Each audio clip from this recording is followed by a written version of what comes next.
Welcome back to The Mouse and Men, where we explore the grown-up side of Disney. Find us online at themouseandmen.com, where you can get links to all of our social media profiles, a link to our YouTube channel where we broadcast the podcast, and get our top 10 things for grown-ups to do in Walt Disney World. Today, again, I'm Bradley. I'm here with Chris. We're your hosts for The Mouse and Men, and we are talking about attractions that have been turned into movies. I'll tell you how this all started. I'm searching through Disney Plus. I see a little section. It says based on attractions or something to that effect. And it's got things like Imagineering Story, Behind the Attraction, which is a new series on Disney Plus. But then it also had some of these movies like Dinosaur, the Country Bear Jamboree, or the Country Bears, the Pirate series, Pirates of the Caribbean, Haunted Mansion, and others. So I text Chris, hey, we could rank these movies that are based on attractions. So the attraction came first. There was a ride in Disneyland or Disney World, and then they made a movie. What if we rank those? And Chris, your response was just, heck yeah, let's do that. Yeah, because officially it was yes, yes, yes. I just love the idea so much of ranking these movies, not movies that turned into attractions, but pre-existing attractions that they made a movie about. And I love the idea because, we'll go into some of the details here, but recency bias for me makes me think that all of the new things that are coming up in the parks are things based on successful movies, but that's not what we're talking about today. We're not talking about new rides like the old Tower of Terror that's now the new Guardians of the Galaxy Cosmic Rewind, because that was first a comic book that became a Disney property movie that now is its own ride. We're talking about rides that were here first and that they created movies out of it. So I think this is a wonderful place to go from. Yeah, so we're going to talk about these movies. We're going to give them our ratings on a scale of 1 to 10. And then we're going to also look at some Rotten Tomatoes scores and kind of come up with our list of best to worst movies based on attractions. So let's jump right in.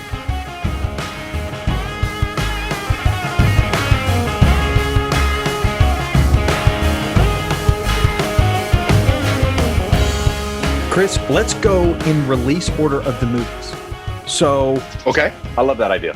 The first one is Tower of Terror, which I either didn't know about or had forgotten about.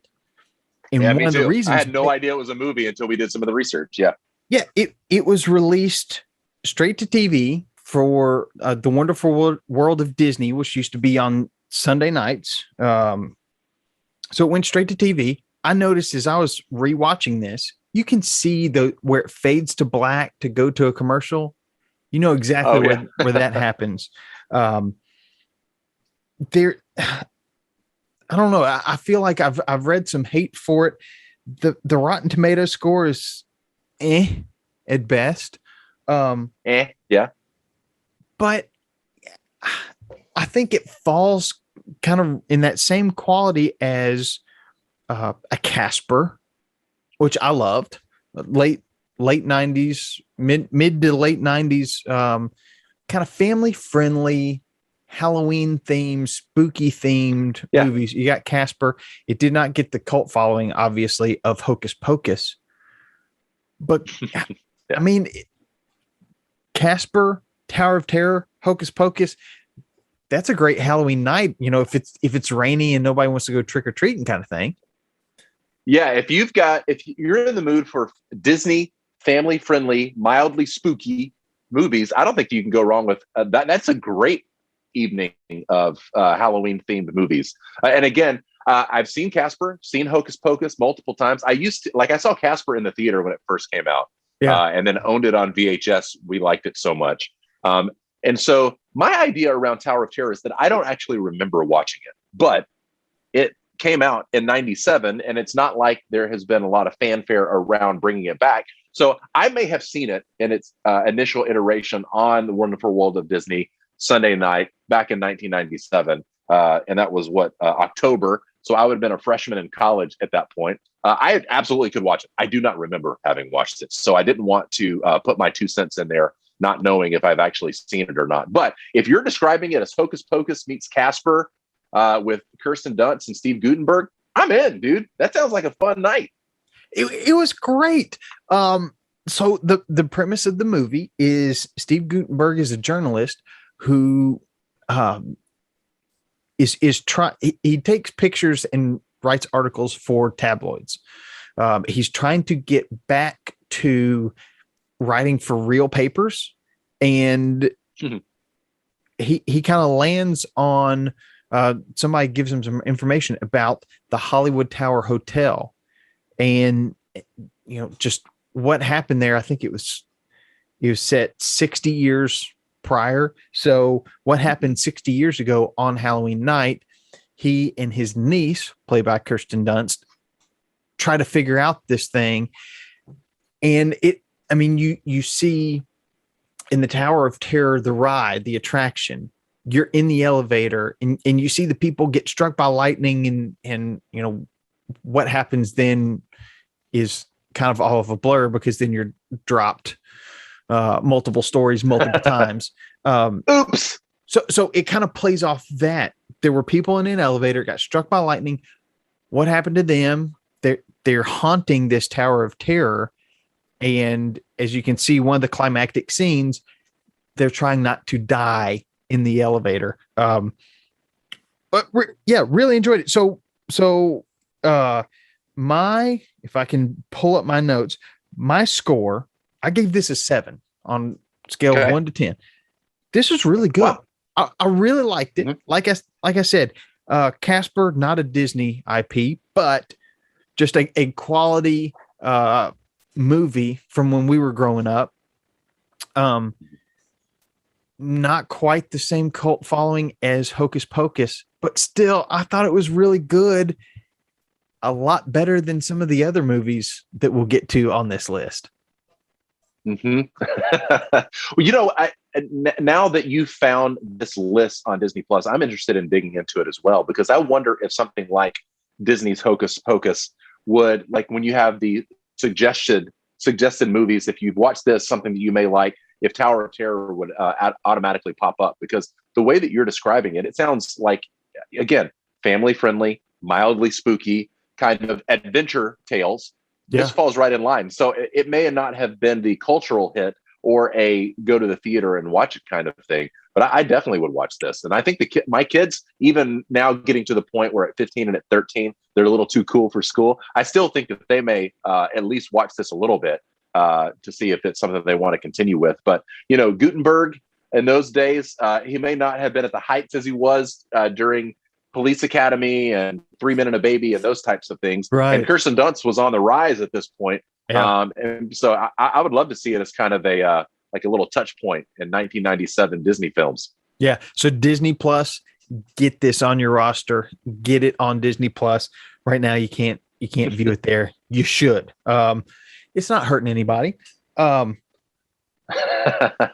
Then, cause Chris, you're not sure if you've, you don't recall seeing that movie. You may have.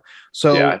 We won't get a rating from you right now. Then we go, next is Mission to Mars,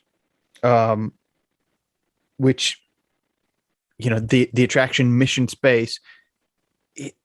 Was it Jonathan that told us in his interview that the ride's actually based on a movie? And is that where we realized, hey, Pirates of the Caribbean was not the first movie to be based on an attraction?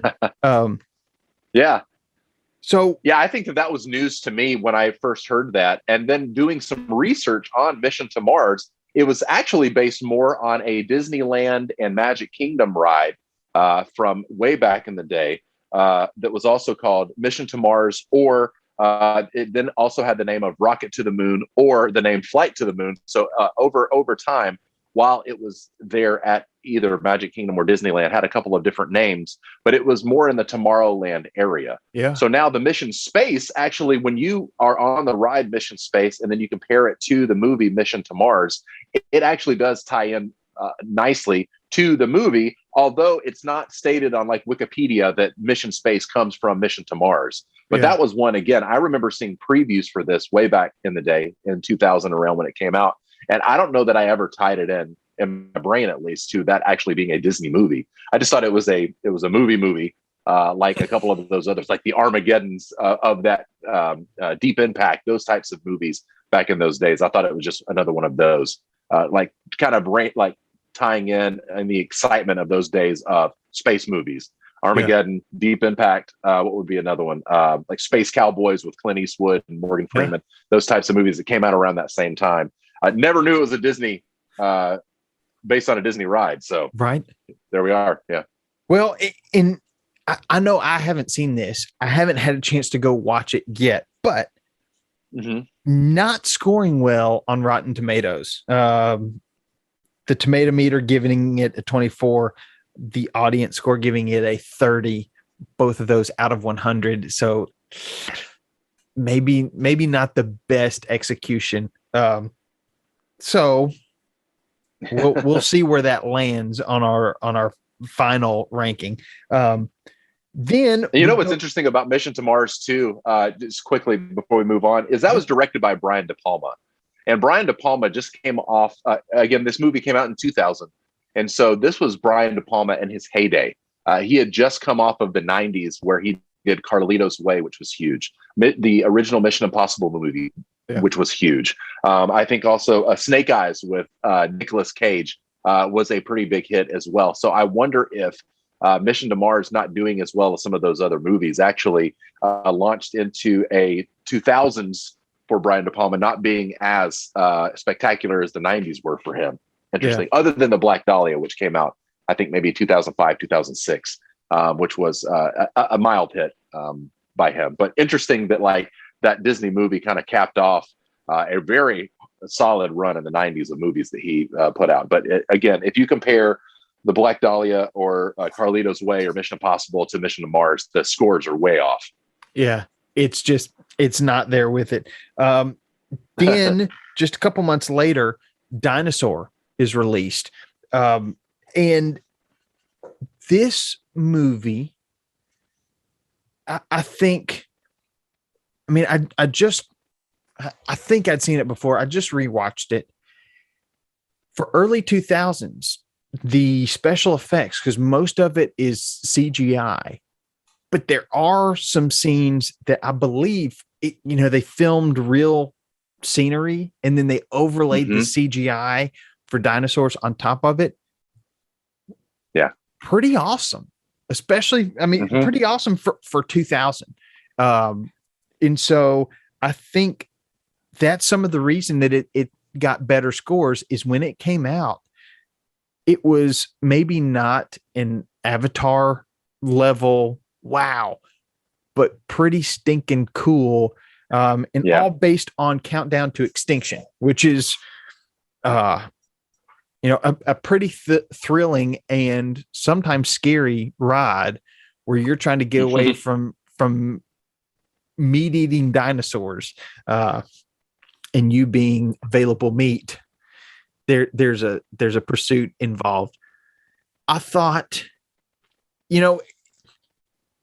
like some of these other movies we'll get into, if you know the attraction storyline, the movie storyline doesn't quite match up with it, but it's still a pretty good storyline. So I gave this a 6 out of 10. Not as good as Tower of Terror, but still pretty good. Yeah. I actually gave the score, I gave it a 7. I actually scored it higher. Now looking back on it, I can remember when I first saw this preview. I don't remember what I was watching. It may have been like Tarzan or something in the theaters, and I saw this preview for the first time, something around there. I was blown away at the preview. I can remember. I think that if I'm remembering correctly, in the preview, we're following an egg, like being like thrown around, and it falls in water, and dinosaurs are almost stepping on it, and then somebody picks it up and takes it somewhere safe. And then it's picked up by a pterodactyl and flown. Like it blew me away. That real background the real scenery with the CGI characters and some of the more close-up things that you're watching, I could not wait to go see this. And then when I finally saw it in the theaters, I was still blown away by the computer graphics of the time, but the story didn't quite keep me. And so I rank it a 7, knowing that probably when I first walked out of the theaters, I was a little disappointed that I was so blown away by the trailer, a little disappointed by the actual movie, but now settling somewhere in the middle. I think that this movie is a pretty solid 7 in my book. Yeah. But again, this was one of those movies where I didn't know if the attraction came first or the movie came first, and they were pretty close.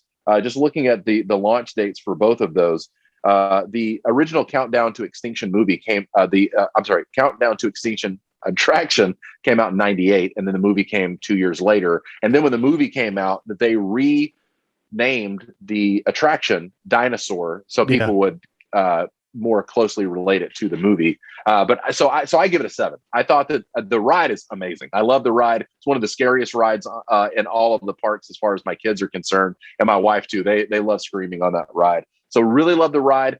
Like the movie a lot, but if the movie had built up or like paid off the way the trailer was first shown to me, it would have been like, can you give it a 12? Because I was so blown away the first time I saw that trailer, man. It was so cool to see the CGI mix in with the real life. I was just impressive. Yeah, really awesome. And late 90s, early 2000s, we were thinking a lot about dinosaurs. Jurassic Park just a few years before that. So really fits in that theme. So next on the list, just a couple months later, just a couple years later, Country Bears, based on the Country Bear Jamboree, is released. You've got, much like Sesame Street, you got the characters, much like the suited characters. I can't remember what you call them now that the camera's rolling. Did you see in the parks? You've got actors in these bear suits running around. It's ridiculous. In my opinion, it's so bad, it's almost good. I gave this a 4 because I probably would have rated it lower, but it is funny how bad it is. I don't know. The storyline doesn't quite match with the attraction at Disney World or Disneyland. It's a bit of a stretch, and just, I don't know, maybe this should have been an animated movie. Yeah, I'm curious about some of these movies, especially that came out in the early 2000s. Like, not necessarily like, Disney, what were you thinking? But I wonder what they were thinking when they decided to make something like this. And I'm curious if they thought, okay, we've got these country bears. Everybody loves the Country Bear Jamboree. It's one of those things that, like, you either love it or you love to hate it in the Disney parks. Kind of like It's a Small World or something like that. Like, you got to go see the Country Bear Jamboree. But I'm wondering if they thought, okay, we've had some success with the Muppets. Maybe we can see if the Country Bears can be kind of like a Muppets type thing. That it's like, it would make sense to see them walking around parks. It would make sense that it would get more people to come to the Country Bear Jamboree. Why not we try to build something like that? But it didn't quite match the potential. So I also gave it a 4. So I think that we're lockstep right there. Again, it was silly, and I feel like that they, if I'm remembering correctly, they had several cameos in that movie trying to like amp it up. Like, could you believe that this person was in Country Bear Jamboree? But ultimately, even the star power of some nice cameos couldn't hold up for the storytelling there. So yeah, I give it a 4 too. A bit subpar. Yeah, but it probably cleansed our palates, because the next movie released about 1 year later, Pirates of the Caribbean, Curse of the Black Pearl. I gave this a 10. This is the best, in my opinion, movie based on an attraction. And I think a big reason why is just because the attraction allows for the storyline to really go anywhere. Yeah. And they created a great storyline. I think I've said this before on the podcast. The difference between Curse of the Black Pearl and all the other Pirates movies is, though Jack Sparrow is kind of this I don't know, this vagrant pirate. He's always got a plan. In the other movies, it feels like he's just leaving himself up to chance. He doesn't have a plan. But he's always got a plan in Curse of the Black Pearl. I rated it a 10. Chris, I think you really like this one too. Oh man, I mean, it's Pirates of the Caribbean. It's what, like, it's one of my favorite movies of the 2000s. Just the adventure, the comedy, the characters, especially Johnny Depp playing Jack Sparrow. Even some of the Keira Knightleys and the Orlando Blooms, I really liked. I love the storyline in particular. I give it a 9. It is by far, of the ones that I've seen on this list, it is by far my favorite of the list. I just think that it was one of those perfect summertime popcorn movies that you want to go see. Again, for me, being a lover of all things movie theaters, wanted to go see that with a bunch of people and some popcorn, because it's a rowdy, fun time.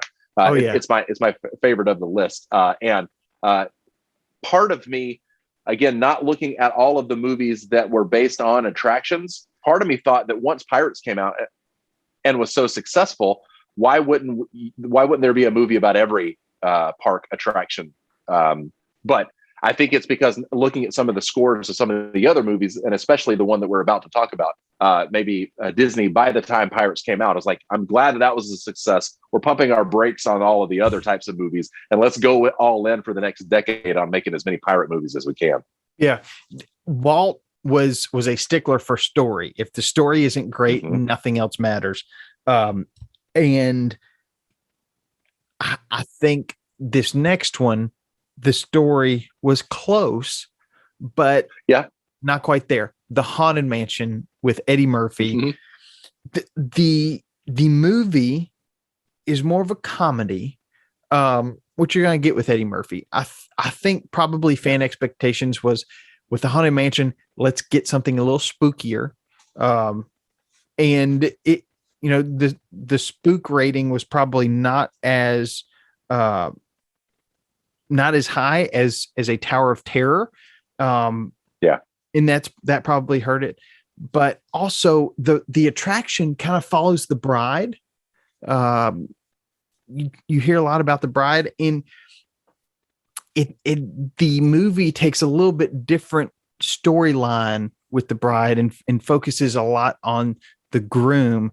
But I still thought it was a decent movie. So I gave this one a 6.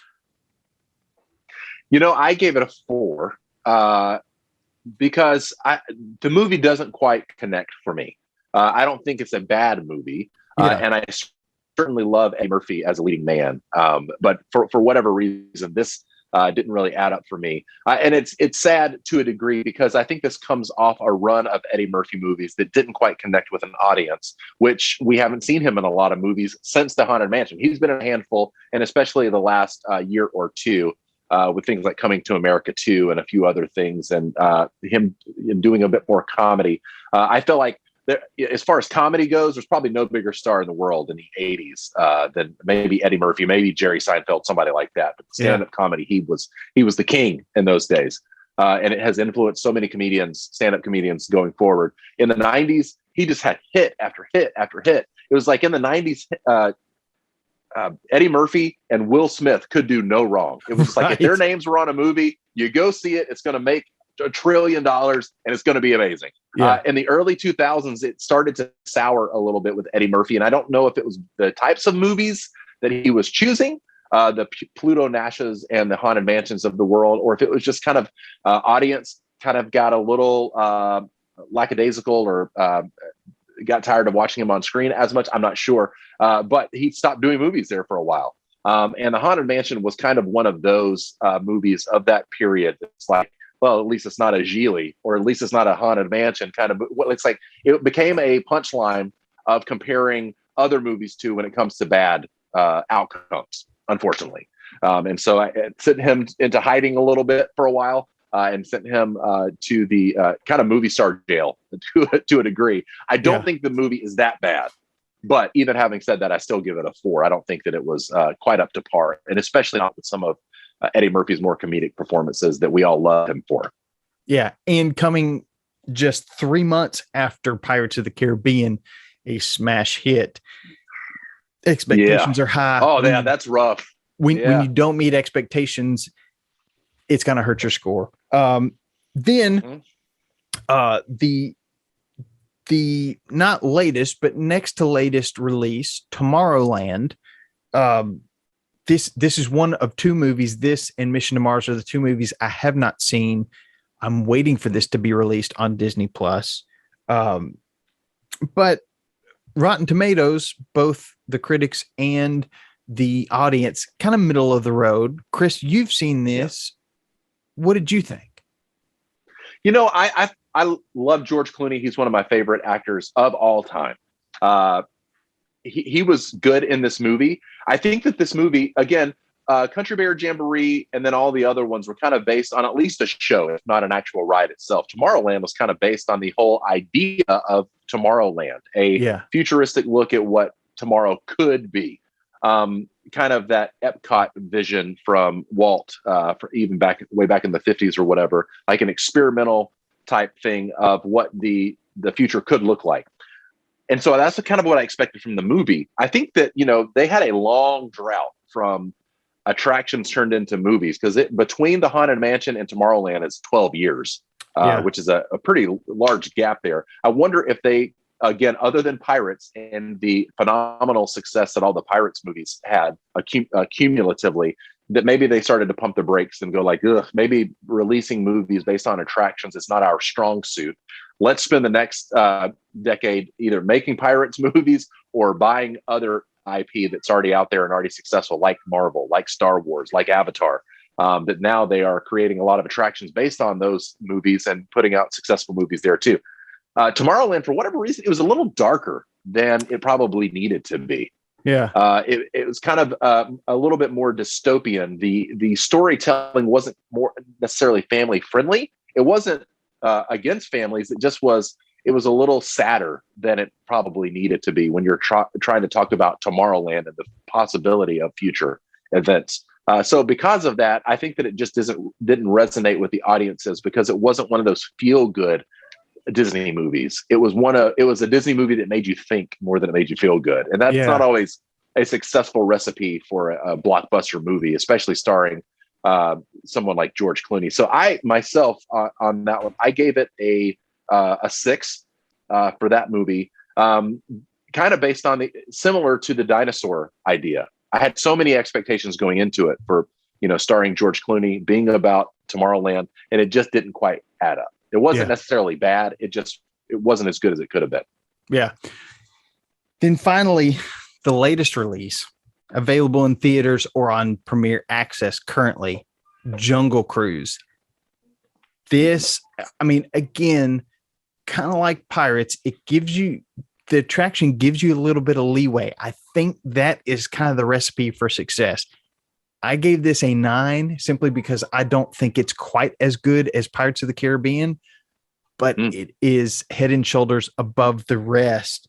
Rotten Tomatoes audience right now giving it a better score than Pirates of the Caribbean.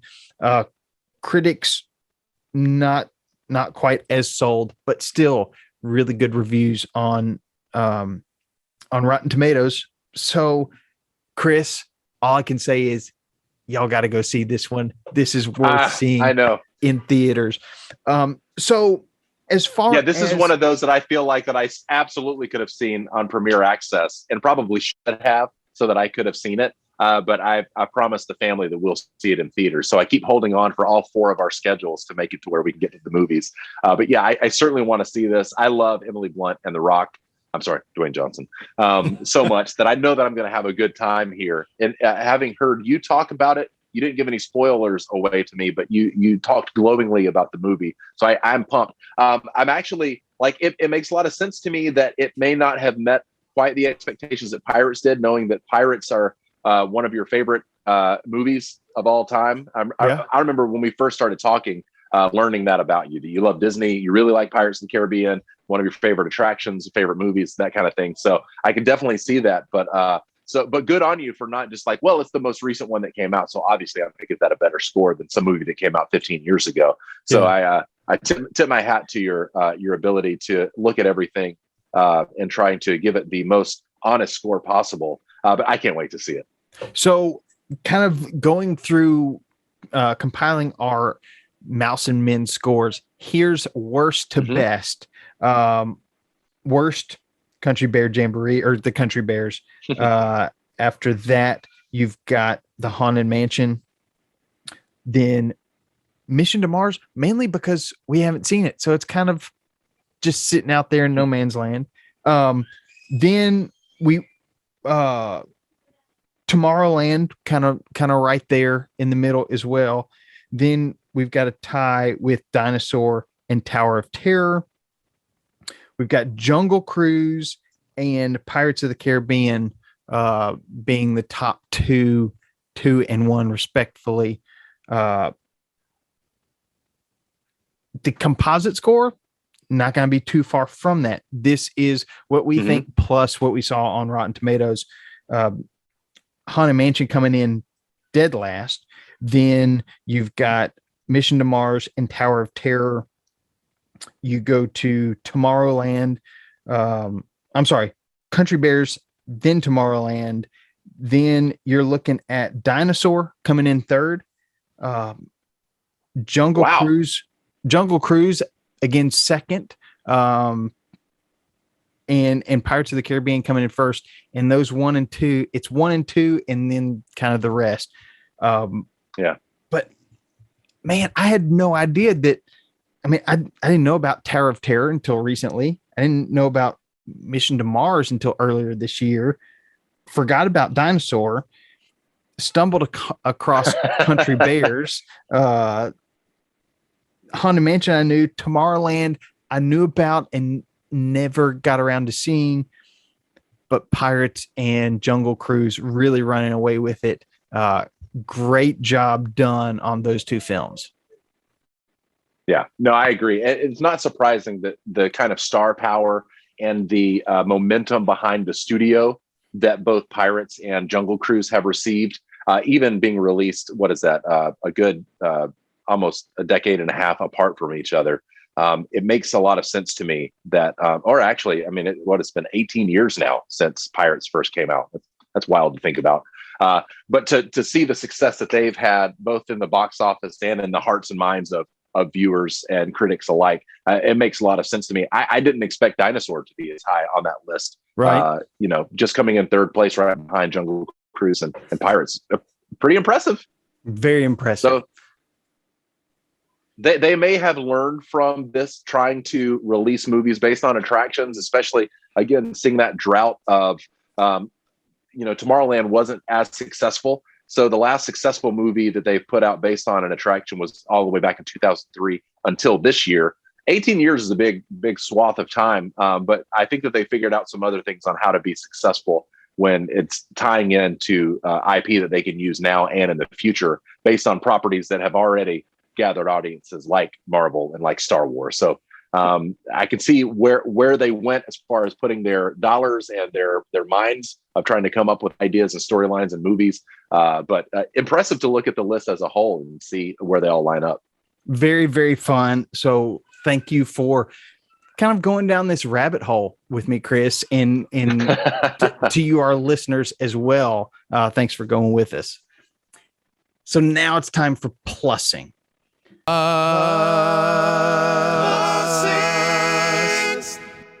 Chris, there are a lot of movies, many that we hadn't seen until we started thinking about it. I think plussing ought to just be go find one of these movies and give it a shot, especially if you've not seen one of the ones higher on our list, or you just want to see a bad movie. Go watch Haunted Mansion or Country Bears. I because I've seen both of those, even though it's been a long time, I definitely want to dive into Tower of Terror and see what I'm missing there. So I'm gonna check that out for sure. and Jungle Cruise. I got to get to the theater. So I'm going to take our own advice for plussing and go see one of these movies on the list. And I hope that everybody else does too, because it's nice from a historical perspective as a Disney fan to say that you've seen all of these properties built on the success of successful attractions around the Disney parks. So go see a movie, guys. Yeah. Especially one, maybe rewatch one from your childhood. Just want to encourage you. You don't want to grow up too fast. But you got to keep exploring.